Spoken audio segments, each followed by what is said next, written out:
A Justiça e o Ministério da Saúde trabalham para implementar o fechamento gradual de hospitais de custódia voltados para tratamentos psiquiátricos. A medida gera discussão entre profissionais da saúde e também integrantes do Judiciário. A informação é do repórter André Misel. Representantes do Conselho Federal de Medicina, o CFM, do CREMEB, Conselho Regional de Medicina da Bahia e membros do Judiciário se encontram em Salvador para debater a Resolução 487 de 2023, assinado pela presidente do CNJ, Conselho Nacional de Justiça, Rosa Weber, que determinou o fechamento em 6 meses até 1 ano de todos os hospitais de custódia do Brasil, conhecidos como manicômios judiciários. Para o desembargador do TJ Bahia e responsável pela coordenação da implementação no Estado, Geder Gomes, é um equívoco achar que a resolução irá abrir as portas dos manicômios de maneira imediata. A impressão que a sociedade tem é essa, que vai se abrir as portas dos manicômios e soltar diversas pessoas perigosas às ruas de uma forma imediata.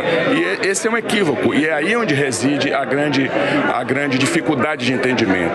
Nós temos hoje toda uma expertise nesse sentido, e as pessoas que estão com esse grau, por exemplo, a psicopatia, os assassinos em série, muitas vezes não tem a ver com inimputabilidade. Muitas vezes são pessoas que respondem legalmente, que respondem e cumprem pena e não medida de segurança. Então, essa distinção para fazer numa entrevista rápida como essa é difícil.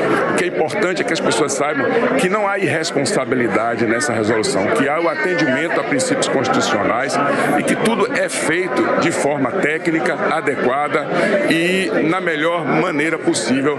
Segundo o representante do Conselho Federal de Medicina, Dr. Júlio Braga, não houve diálogo com as entidades médicas para um problema de impacto nacional. A gente imagina que resoluções de impacto nacional, mesmo que tenham eventualmente convidado alguns médicos para participar, eu acho que precisam ser debatidos com as principais instituições. O Conselho Federal de Medicina tem 550 mil médicos que fazem parte, do ponto de vista legal, é a entidade responsável. Eu acho que necessita ser ouvida nessas decisões que têm um impacto grande sobre a sociedade. A gente está sempre disponível para qualquer uma, mas pelo menos nessas de grande impacto eu acho essencial.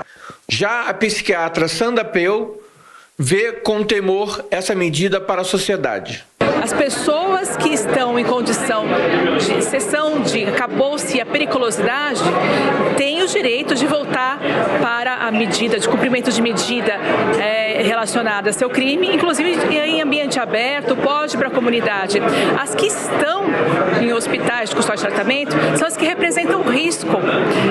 É uma temeridade em relação à sociedade, é uma temeridade para a própria pessoa que pode voltar a cometer um crime. De Salvador, André Misel. Nelson Kobayashi, esse é um assunto que vem dividindo opiniões, tem, claro, os dois lados. A gente ouviu essa profissional de saúde agora falando sobre pessoas que cometem crimes, enfim. De que maneira o Brasil deve discutir esse assunto? Essa é uma polêmica, inclusive, no meio jurídico, viu, Berrait? Mas a gente tem uma tendência a corroborar com essa decisão do CNJ pelo fechamento dos hospitais psiquiátricos, na verdade, chamados de manicômios, né? É uma política antimanicomial mesmo, que pretende fechar justamente visando a dignidade dessas pessoas. Por outro lado, a crítica é de que muitas dessas pessoas praticam crimes na sociedade. Tecnicamente, nem seria crime, porque a pessoa que tem doença mental, ela não pratica o crime justamente porque falta a ela o dolo, a vontade, a condição de se determinar em relação à intenção. Mas, é claro, oferece risco à sociedade.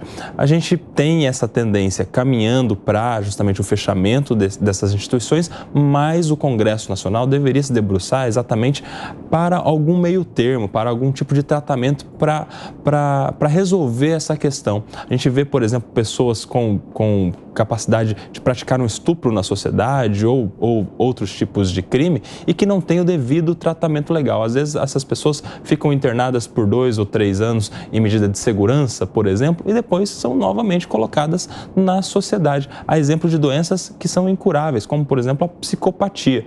Enfim, uma questão muito polêmica, mas que tem um caminho já traçado pelo fechamento desses manicômios.